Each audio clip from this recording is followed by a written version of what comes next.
Good afternoon and Salam Malaysia Madani. Thanks for joining us. I'm Mohan Priya and you're watching Updates at Noon.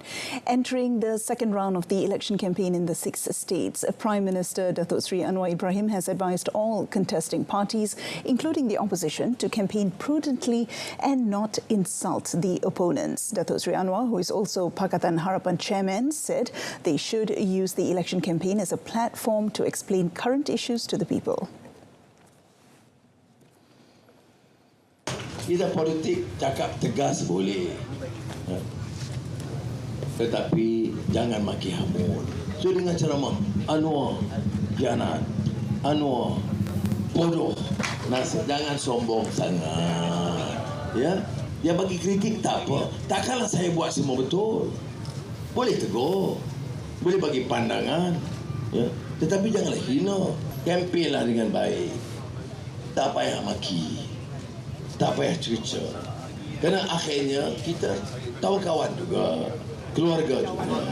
Jadi saya nasihat itu. Datuk Seri Anwar said this at the Unity Public Talk at Dataran Anak Muda in Petaling Jaya last night. Meanwhile, when speaking at the Madani Unity Tour program in Taman Permata, Hulu Klang last night, Datuk Seri Anwar said even if the opposition condemned or belittled the government's efforts, it would not stop him and the cabinet line up to finding solutions to the people's problems. Saya akan lakukan sebaiknya untuk rakyat dan negara. Saudara, dan saya yakin boleh. Sebab itu saya kata, saya tak mau bercakap semercu tanda. Saya tak mau buat Malaysia terkenal kerana mercu tanda tertinggi, jambatan terpanjang, jalan terbesar. Tak. Saya nak pertama selesaikan masalah rakyat miskin. Noktahkan kemiskinan tegar. At a separate event, Datuk Seri Anwar reiterated the Unity government's commitment to end hardcore poverty this year, even if additional funds are required for the purpose. The Prime Minister also said all ministries and government agencies, as well as cabinet ministers, would work hard to realise the goal. The state elections in Selangor, Negeri Sembilan, Kedah, Penang, Kelantan and Terengganu are being held simultaneously, with polling days set on 12th August, while early voting will be held tomorrow.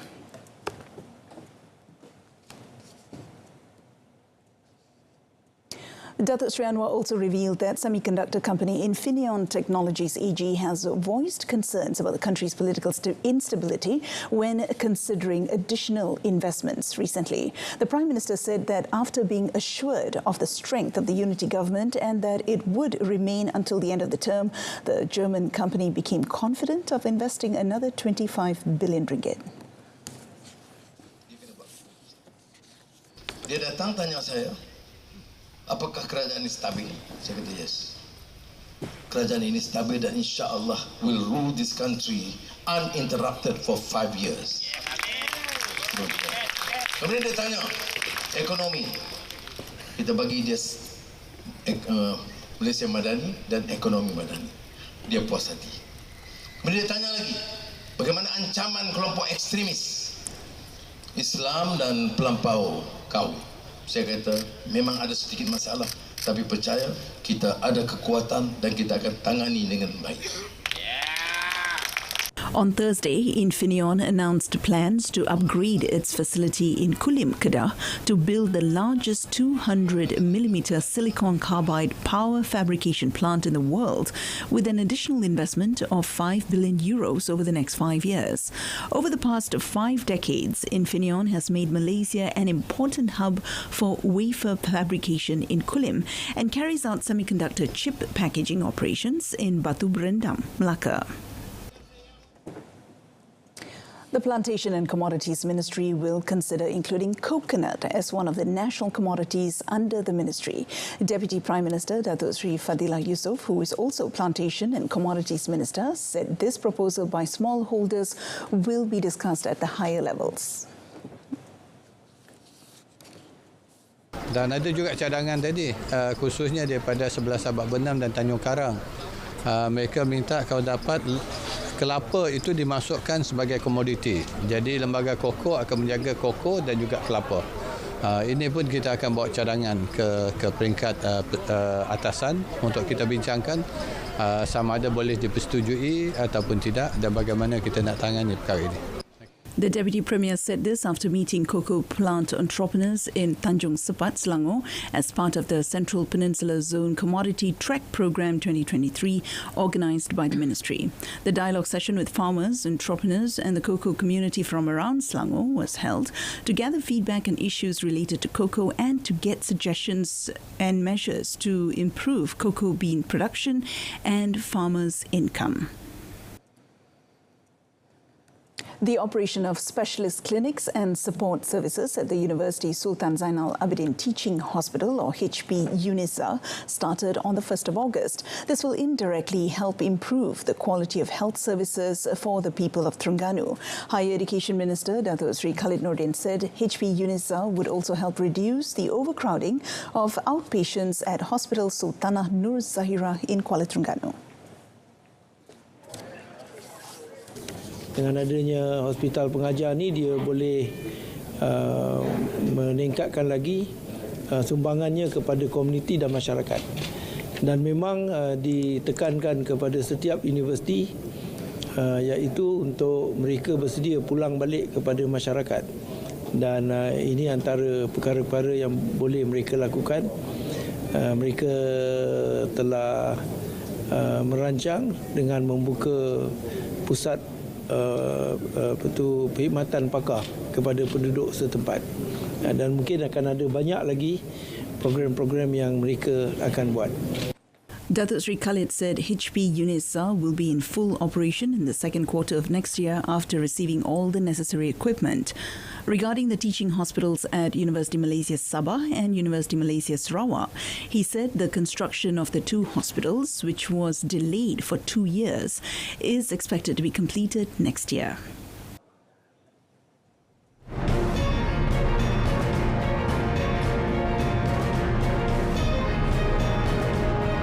Coming up in the foreign segment, 24 people killed in bus crash in Morocco.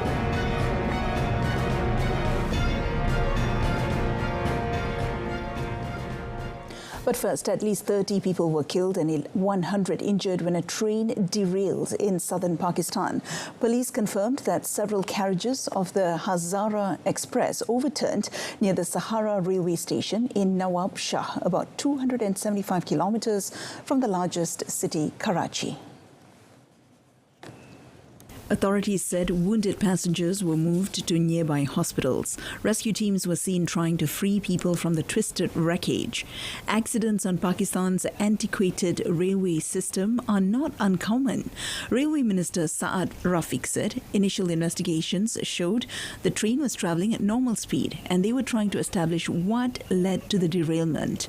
A railways spokesperson in Karachi said at least 10 carriages went off the track. According to local broadcaster Geo, some people were still trapped inside a train carriage. An emergency has been declared in the main hospitals in Nawab Shah and neighbouring districts of Sindh. Videos posted on social media showed dozens of people at the site of the accident, with some passengers climbing out of the overturned carriages. Train services to the interior districts of Sindh have been suspended. A minibus plunged into a ravine in Morocco on Sunday, killing all 24 people on board in one of the North African country's worst ever road accidents.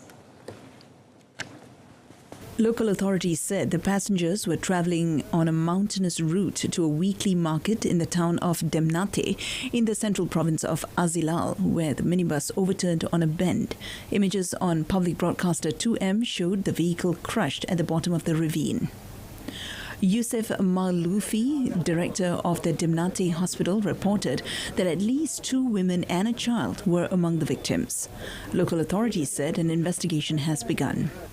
Omar Majani, who works for a local NGO, said the minibus didn't have a license and it's a problem that affects the residents of mountain regions, particularly in Azilal province. He said the fatalities were all from the town of Ait Tamlil in the high Atlas Mountains south of Demnate. Accidents are frequent on the roads of Morocco and other North African countries, which see thousands of road deaths annually. It was reported that many poorer citizens use coaches and minibuses to travel in rural areas of the country. Israeli occupation forces in the West Bank have shot dead 3 Palestinians who the army alleged were on their way to carry out an attack. An army statement said soldiers opened fire on Sunday on a vehicle and killed 3 passengers. The dead included Naif Abu Suik, 26, who the army said was a leading military operative from the Jenin refugee camp. The army said that he was involved in military action against Israeli security forces and advancing military activity directed by fighters in the Gaza Strip, the coastal enclave controlled by the group Hamas. According to the Quds news network, the vehicle was hit with more than 100 bullets. Hazim Qasim, a Hamas Gaza spokesman, said the deaths would not go unpunished.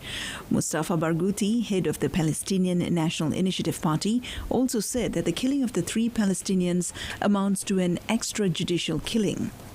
More than 200 Palestinians have been killed this year in the occupied Palestinian territories, and the UN has warned that 2023 is on track to be the deadliest year for Palestinians since it started recording fatalities.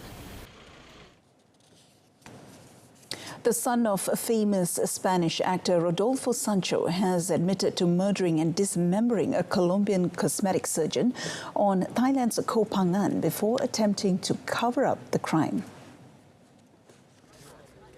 The confession comes after human remains were found at a landfill last Thursday on the island well known to tourists for its full moon parties. Police said that 29-year-old Spaniard Daniel Sancho Broncalo has also admitted to dumping other body parts in the sea. More human remains were discovered in a hotel room where the killing is believed to have taken place. According to local broadcaster Thai PBS, CCTV footage showed Sancho Broncalo and 44-year-old Colombian Edwin Arrieta Arteaga on a bike together days before the remains were discovered. Police also said that Broncalo and Arteaga were lovers. His father, Rodolfo Sancho, is known for his roles in Isabel, The Ministry of Time, and Hospital Central. At least 30 migrants are missing following 2 shipwrecks off the Italian island of Lampedusa. The International Organization for Migration, IOM, said around 28 people were reported lost at sea by survivors on one boat, while 3 were reported missing from the second after both went down in stormy weather on Saturday. According to survivor testimony, the UN's migration agency, both were rickety iron boats believed to have set off from Sfax in Tunisia on Thursday. An investigation into the shipwrecks has been opened in Agrigento on the nearby Italian island of Sicily. As the stormy weather continued, a fire brigade and alpine rescue teams were preparing Sunday to pull to safety some 20 migrants trapped on a rocky part of Lampedusa's coastline. The migrants have been there since late Friday after their boat was tossed onto the rocks by strong winds. They've been provided with food, water, clothes and emergency thermal blankets by the Red Cross, but the Coast Guard has been unable to rescue them by sea due to the high waves. The central Mediterranean crossing from North Africa to Europe is the world's deadliest. Over 1,800 people have died attempting it so far this year, almost 900 more than last year. At least 23 people were injured and dozens of buildings collapsed after a shallow 5.4 magnitude earthquake struck eastern China in the early hours of Sunday. Local tabloid The Global Times said it was the strongest to hit the province in more than a decade. The U.S. Geological Survey said the quake struck at 1:833 GMT Saturday, 26 kilometers south of the city of Dizhou in Shandong province, at a depth of 10 kilometers. The quake was felt as far away as Beijing and Tianjin, as well as in Shanghai, about 800 kilometers from the epicenter. Videos on social media showed shaking light fixtures, trembling ground and people evacuating their buildings, with one clip showing people walking past bricks scattered on the ground. USGS pager system, which provides preliminary assessments on the impact of earthquakes, issued a red alert, estimating extensive damage, and some casualties were probable based on previous quake data. By Sunday evening, the quake had caused 23 injuries in Pingyuan County, Dezhou City, of which 10 people were hospitalized for minor injuries and 13 people were slightly injured.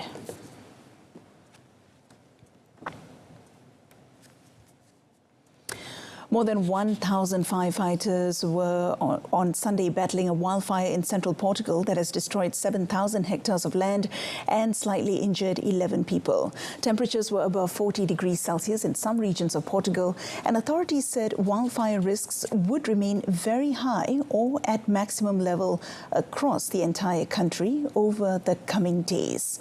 Around 7,000 hectares were destroyed in the district of Castelo Branco in the center of the country.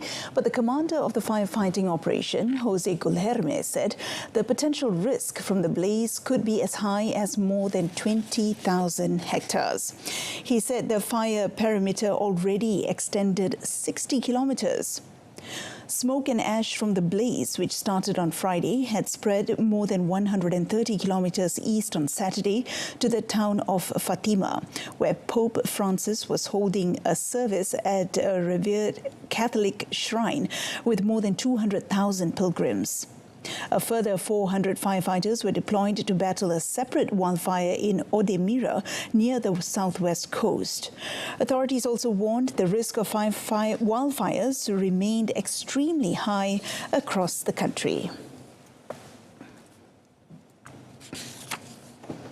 Thousands of supporters of the military coup in Niger gathered at a Niamey stadium yesterday, where a deadline set by the West African Regional Bloc, ECOWAS, to return the deposed President Mohamed Bazoum to power is set to expire. A delegation of members of the now ruling National Council for the Safeguard of Homeland CNSP arrived at the 30,000-seat stadium to cheers from supporters, many of whom carried in Russian flags and portraits of CNSP leaders. The stadium, named after Seyni Kounché, who led Niger's first coup d'etat in 1974, was almost full, and the atmosphere was festive. The demonstration coincides with the ultimatum set by ECOWAS on 30th July for the coup leaders to reinstate Bazoum. But so far, the generals who seized power in Niamey on the 26th of July have shown no signs of willingness to give way. ECOWAS military chiefs had agreed to a plan Friday for a possible military intervention to respond to the crisis, with the armies of countries, including Senegal and Ivory Coast, saying they were ready to participate.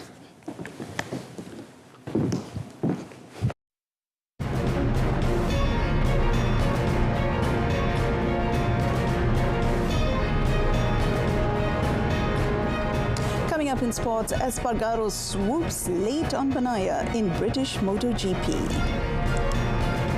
Tiada jalan mudah untuk berjaya dan tiada jalan mudah untuk bahagia. Jadi buang tabiat tidak baik untuk berjaya dan bahagia. Buang perangai kita yang ingin mengambil hati orang. Buang gaya hidup buruk yang tak sihat. The country's rising squash star Ira Azman became the new national champion by beating seasoned campaigner Nur Aina Amani Ampani 3-1 to capture the 38th edition of the National Squash Championships in Bukit Jalil. The victory was all the more sweet since it was Ira's first title in the prestigious competition after 4 previous failed attempts since 2018. In the championships held at the National Squash Centre, the Kedah-born player took just 24 minutes to overcome Aina 11-5, 7-11, 11-3, 11-9 in 4 games. Commenting on her game and victory, Ira said she had not expected to beat Aina convincingly because her opponent had beaten the number 1 seed and favourite in the competition, Rachel Arnold, on Saturday. So far, I want to thank you for my coaches, family, and the one who helped me to get my training session. Very happy with my performance today. Throughout these 3 weeks, I've been playing back-to-back 3 tournaments. So delighted to win this tournament because it's my first national champion. Meanwhile, in the men's final, second-seeded Ivan Yuan pulled off a pleasant surprise by beating the number 1 seed and 5 times title winner Mohammad Adin Edraki Bakhtiar 3-1 to clinch the title. Yuan battled for 56 minutes before overcoming Mohammad Adin 11-6, 11-8, 6-11, 11-6 in 4 sets. National Jiu-Jitsu exponent Cassandra J. Poyong will undergo intensive training for 5 weeks in Brazil to gain as much experience as possible in her quest for success at the Hangzhou Asian Games from 23rd September to 8th October this year. The 34-year-old Sabahan is expected to leave for Rio de Janeiro in the middle of this month to train with a Brazilian exponent to improve her fighting techniques and tactics, as well as improve her fitness level. The head coach over there is a female, and she has won a lot of competitions over there with high-profile people, and recently she just won second place in this big high-profile competition. So I'm really excited to train with her. I'm really excited to get to know the Brazilian ways of training. The Hangzhou Games is her first ASEAN debut, and Cassandra, who will be competing in the under 57 kilogram class, is not about to put pressure on herself where medals are concerned, although she remains optimistic about a good showing. Cassandra also said that athletes from the Philippines, Kazakhstan and Kyrgyzstan were tough contenders in her category, and she expects no favours from them.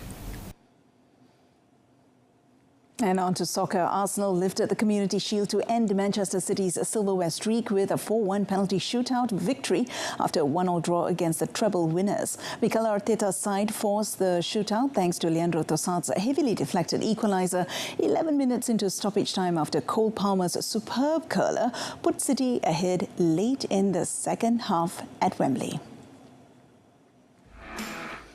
Kevin De Bruyne hit the bar with City's first spot kick, and Rodri's effort was saved by Aaron Ramsdale before Fabio Vieira converted the decisive kick in the annual curtain raiser to the Premier League season.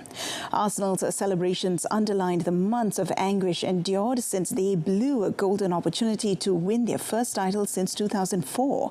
Showcasing £160 million worth of new signings in Declan Rice, Kai Havertz and Yuri Timber, it was clear Arsenal had a point to prove to City as they snapped into tackles with the kind of urgency that usually accompanies a title decider. While Arteta and his players coveted round the pitch and soaked up the raucous celebrations from their fans, they might wish to note that the Community Shield winners have gone on to secure the Premier League title just once since 2011.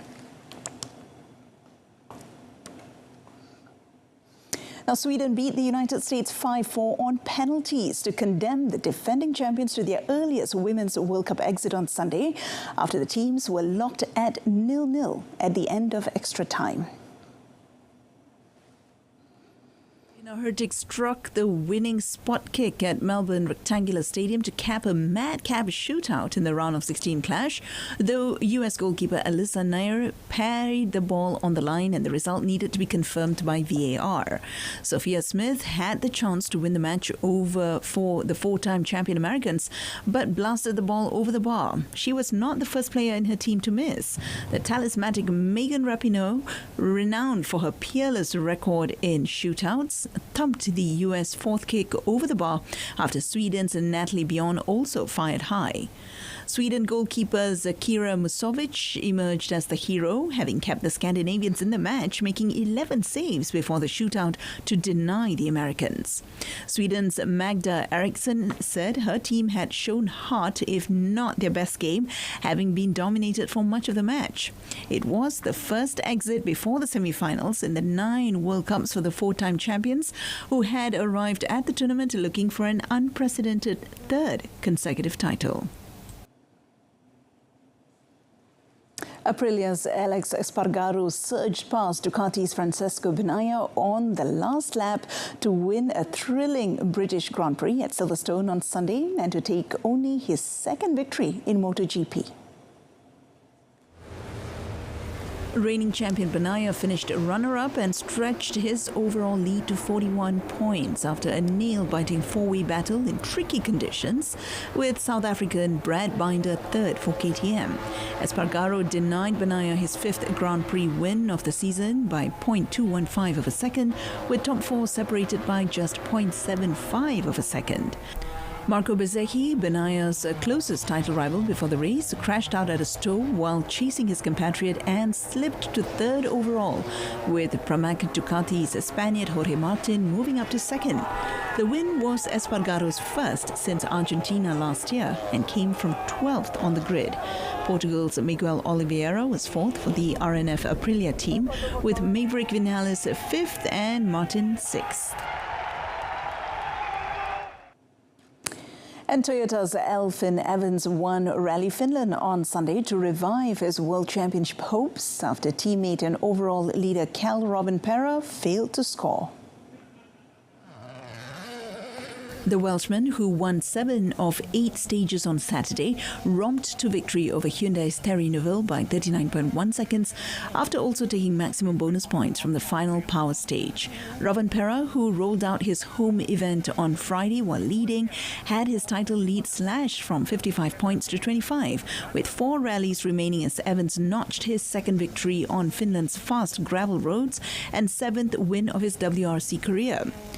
Toyota's Takamoto Katsuta was third, 57.6 seconds behind Neville for the Japanese driver's first podium in Europe.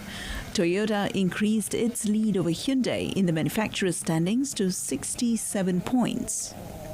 The next round in Greece, the Acropolis Rally, based in Lamia, is from the 7th to the 10th of September.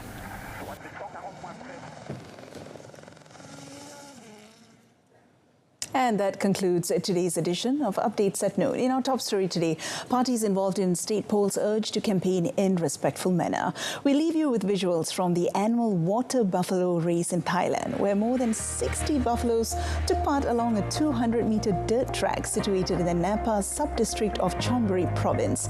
Till then, I'm Mohan Priya, Malaysia Madani, Tekad Perpaduan, Penuhi Harapan. Thanks for watching.